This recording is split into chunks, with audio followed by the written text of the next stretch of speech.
met COVID-19 zien wij dat er heel wat stringente maatregelen worden genomen.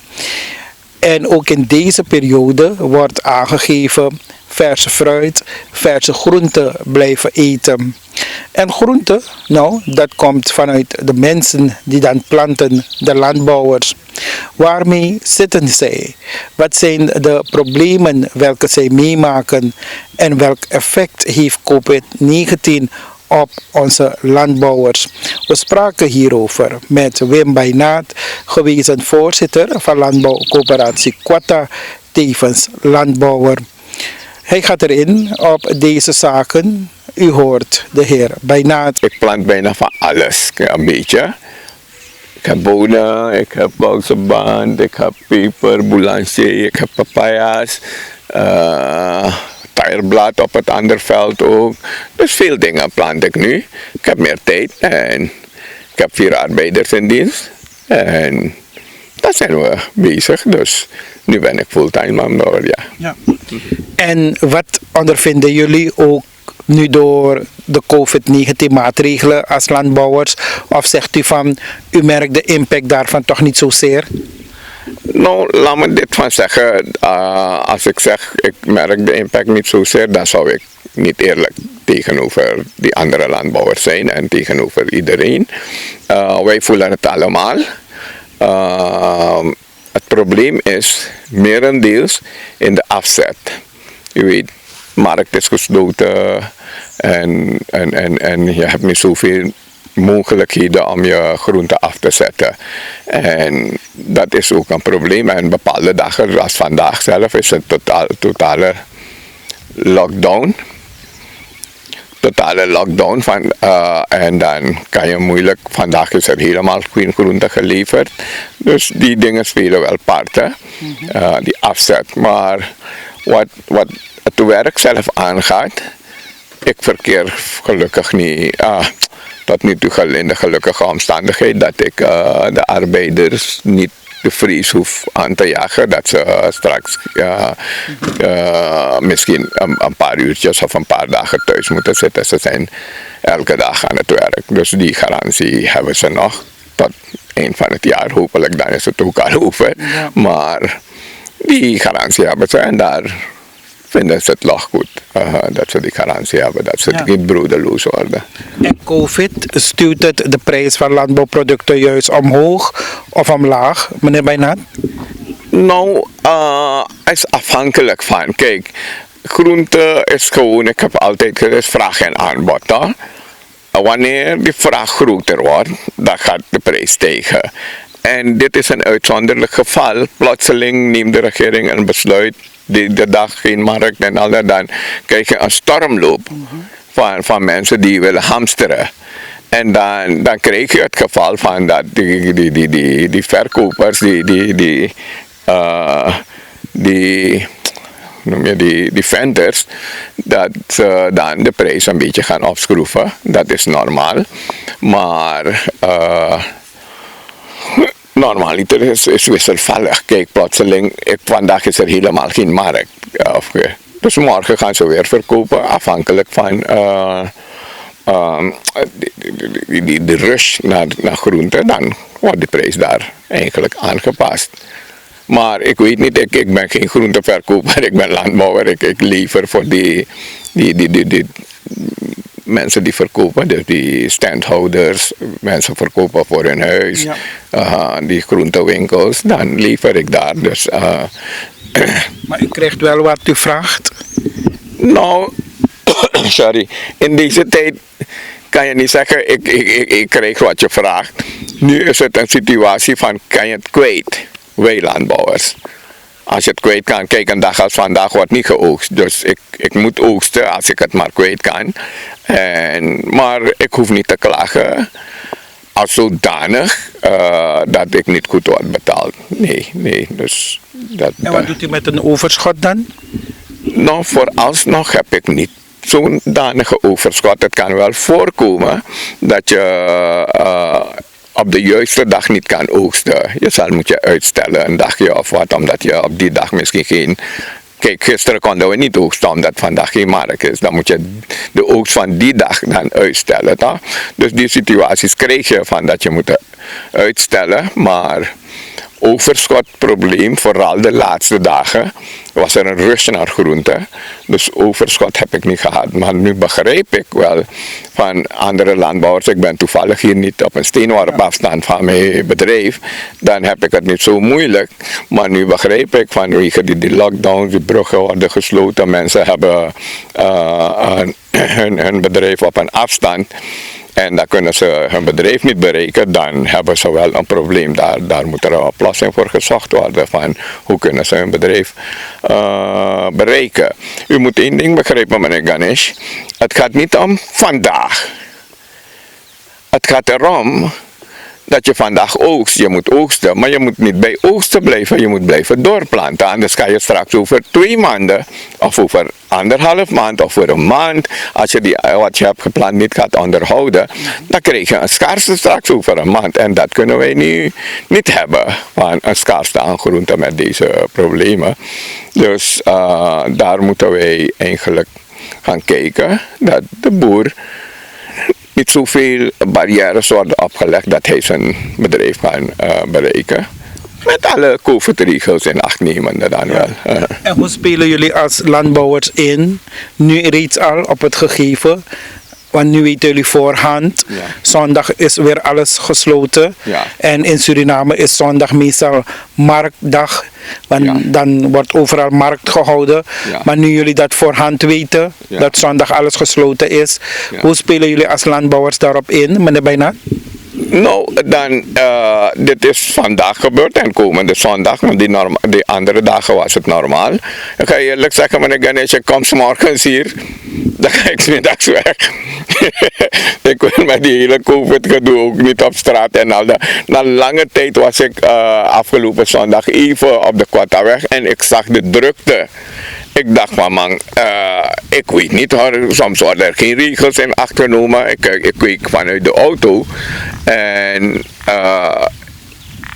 er was een drukte langs de weg met groenten.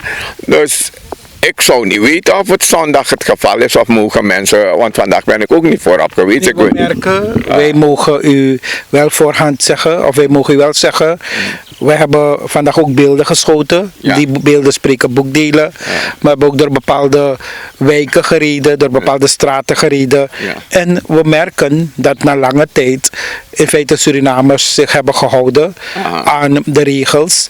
We hebben in feite heel weinig verkeer en heel weinig mensen over straat.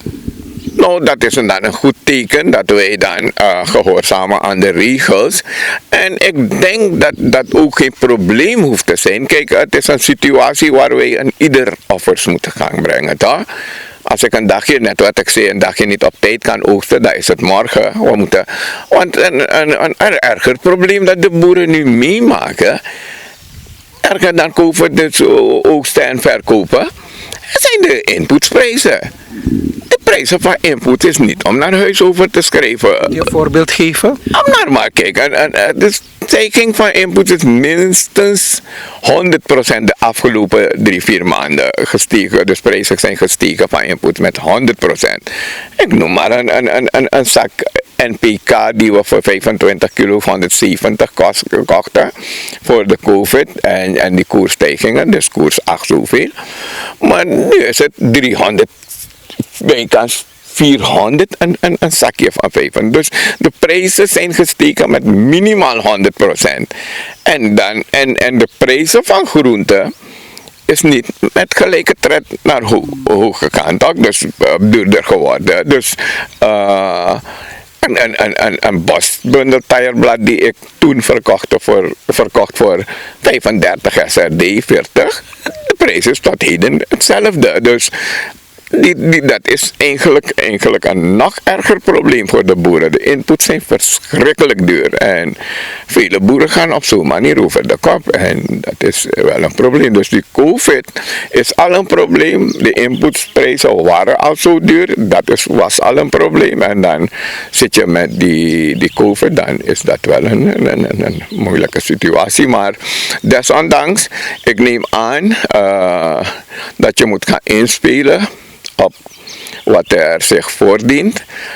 Dat je groente, je moet weten dat bijvoorbeeld zondag geen markt wordt gehouden. Dan moet je alvast klanten beginnen te zoeken dat de groente voor zondag dan de consument bereikt. Dus, of bij die handelaar terechtkomt. Ja. En over de input gesproken, meneer Baijnath, maar coöperatiewezen, die moet toch hierop inspelen? Want uiteindelijk zijn ze toch daar voor de landbouwers? Meneer Ganesh, u heeft deze vraag heb ik als ex-voorzitter van vele boeren al gehoord. Maar u weet, toen ik voorzitter was van de coöperatie, heb ik mijn stem altijd laten horen.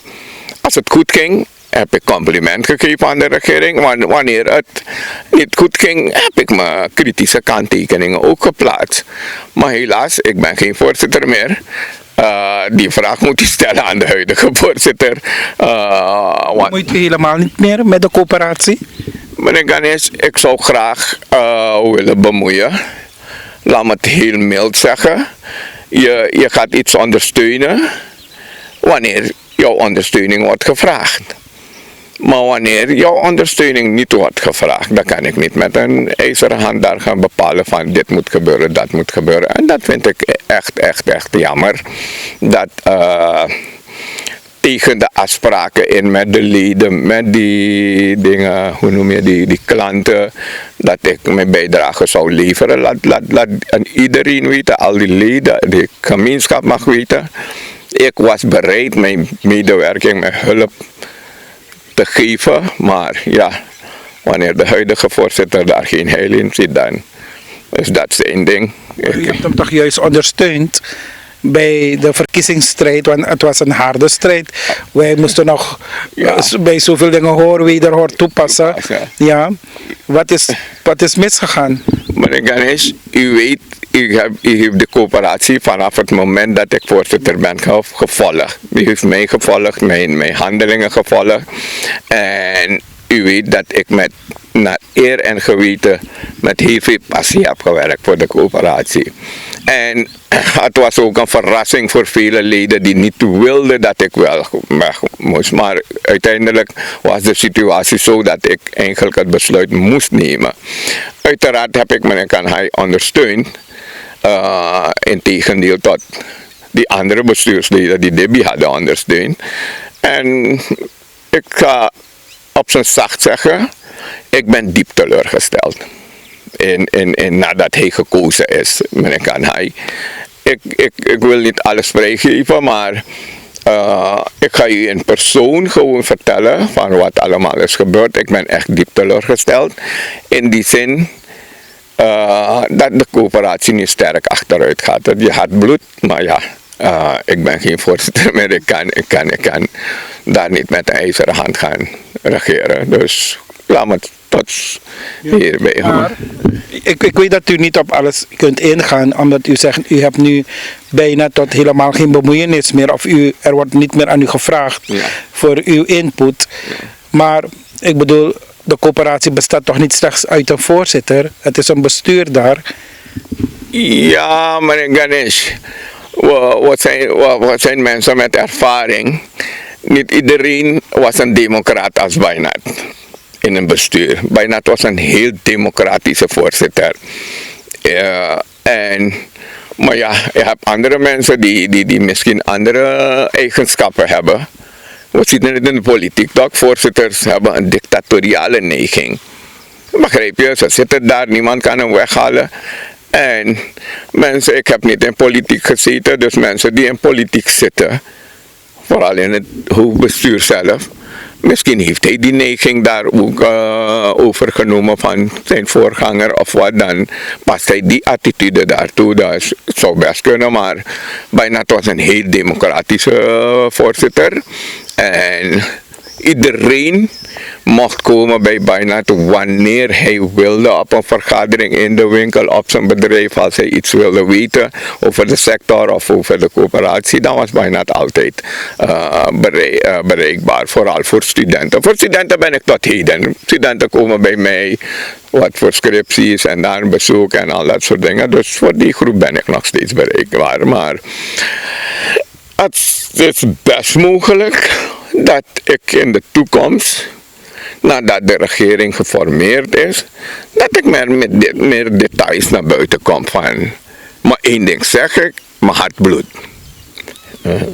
Maar de overige lopende projecten dan, daarover weet u dus niets.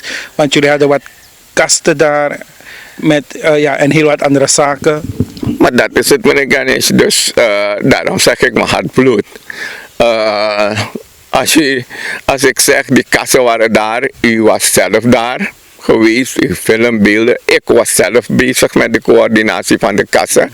Ik was zelf in hoogst in eigen persoon. De coöperatie verdiende wat geld. Die kassen waren goed netjes onderhouden. Maar vandaag de dag moet u zelf gaan kijken. Daarom zeg ik, je hart bloedt als je gaat kijken van, is het diezelfde kassen die bijna daar in cultuur had gebracht. En wat eigenlijk je hart bloedt, dat wanneer het bestuur of de voorzitter mij gevraagd zou hebben van bijna, kan je het even niet overbruggen voor mij? Totdat wij alles in orde hebben, alle zaken in orde, dan kan we overnemen. Waarom zou ik nee zeggen? Immers, al die afspraken waren al gemaakt voor de verkiezing. Dat ik mijn medewerker, ik wilde de leden niet teleurstellen, ik wilde de klanten niet teleurstellen. En dan zou ik mijn medewerking zeker hebben gegeven. Maar op een gegeven moment denk je van, man, moest het zo aflopen? Een coöperatie die eigenlijk helemaal failliet was in 2006, 2007. Terrein was verkocht en een leeggeplunderde winkel. En daar heb ik in 10 jaar, je heeft het zelf een miljoenenbedrijf van gemaakt. Mijn eigen bedrijf was eigenlijk stationair geworden. Ik kon niet investeren, want tijd ging veel. De coöperatie was bijna eerste plaats. En mijn bedrijf was tweede plaats geworden. En ik heb in die 10 jaar, mijn bedrijf is eigenlijk achteruit gegaan. Ik kon geen investeringen plegen om vooruit te gaan. En je zult het verschil misschien straks als mensen die het bedrijf hebben gekend in dit 1,5 jaar dat ik nu full ben, dan ziet u dat mijn bedrijf meer in cultuur is, omdat ik de hele dag bezig ben met mijn bedrijf. En ik vind het leuk. Ik heb ook een paar compagnons die ik land heb gegeven. Arme jongens die geen land hebben, gaan jullie planten nemen. We werken als families hier.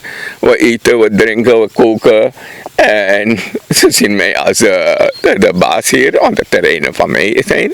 En ik maak gezellige tijden wat dat betreft. Gezellige tijden door. Dus, maar hoe dan ook. De coöperatie, je zult zelf zien wie reageert. Met COVID, problemen, dure inputs en dingen. Iedereen is stil. Laat tenminste je stem horen, toch?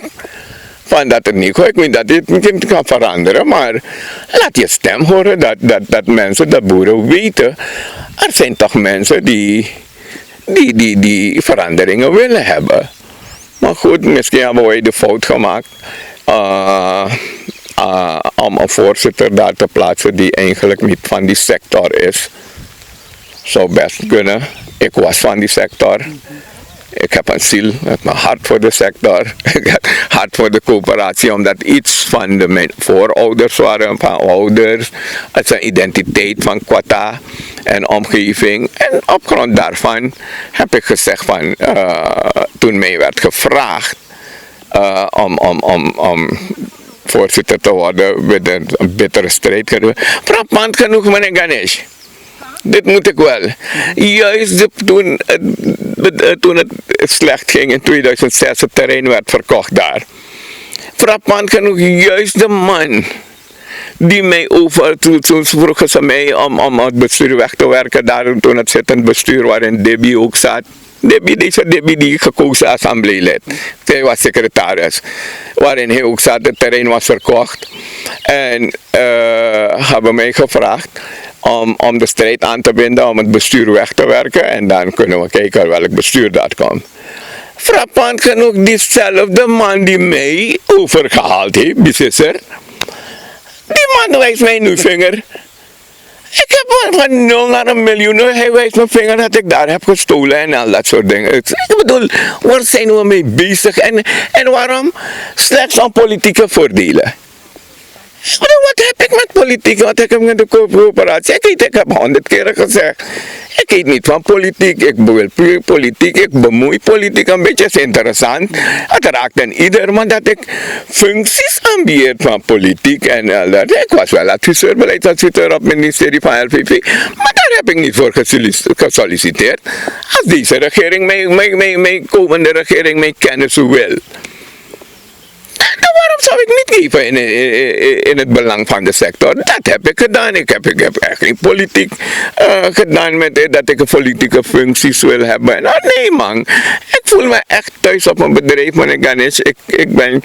Ik bedoel, toen ik in 1976 afstudeerde, had ik een heel goede baan.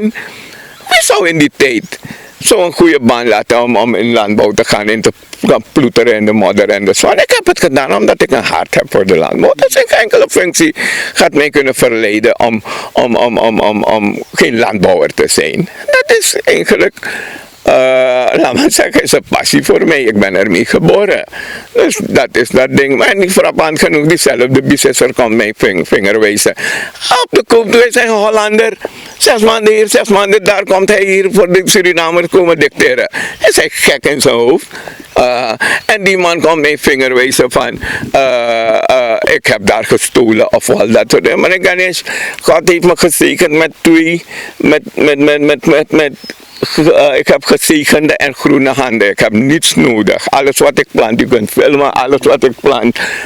Als ik 4 dingen plant, weet ik zeker dat 5 gaat groeien. Ik ga hoeveel geld eraan verdienen. Dat is 100% zeker weten. Dus mensen moeten niet komen vertellen, besitser moet mij niet komen vertellen dat ik geld daar heb gestolen en al dat soort dingen. Laat ze praten, laat die jaarverslagen nemen. Wat had ik overgenomen? Dat moet je kijken. Ik vind dat meneer Kanhai tenminste een beetje fatsoen had kunnen opbrengen. En de man, het hoeft niet Baijnath te zijn. Het kan welke voorzitter ook zijn. Dat je een beetje respect voor die man opbrengt, man. Wat die man daar heeft gedaan. Ik heb een voorganger gehad, meneer Alakram Singh.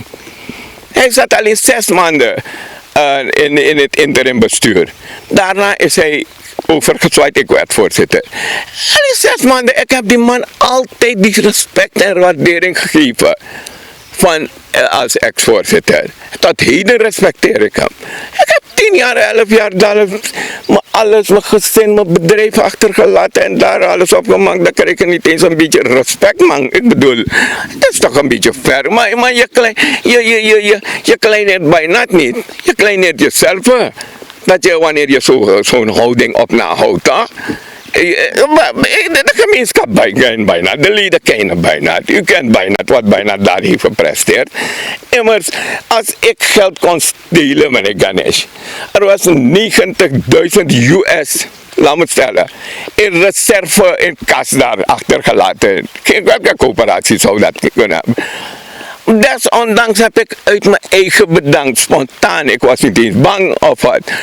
Als ik zoveel van dan zou ik toch daar blijven en daaruit kunnen putten van man, daaruit kunnen. 90.000 hoefde niet eens gespaard te zijn. Ik kon ook eten en drinken en frieten en al dat soort dingen. Maar dat is niet in mijn inborstende karma. De natuur gaat je een keertje straffen. Daar ben ik goed bewust van. En waarom moet ik daar stelen? Terwijl als ik die tijd die ik daar bedonder als het ware, hier op mijn bedrijf bezig ben, dat ik meer kan verdienen dan wat ik kan stelen. Dan ben ik toch gek om te gaan stelen om zonde op mij te krijgen, terwijl ik dat geld zelf hier op een heel gemakkelijke, plezierige manier kan verdienen. Ik bedoel...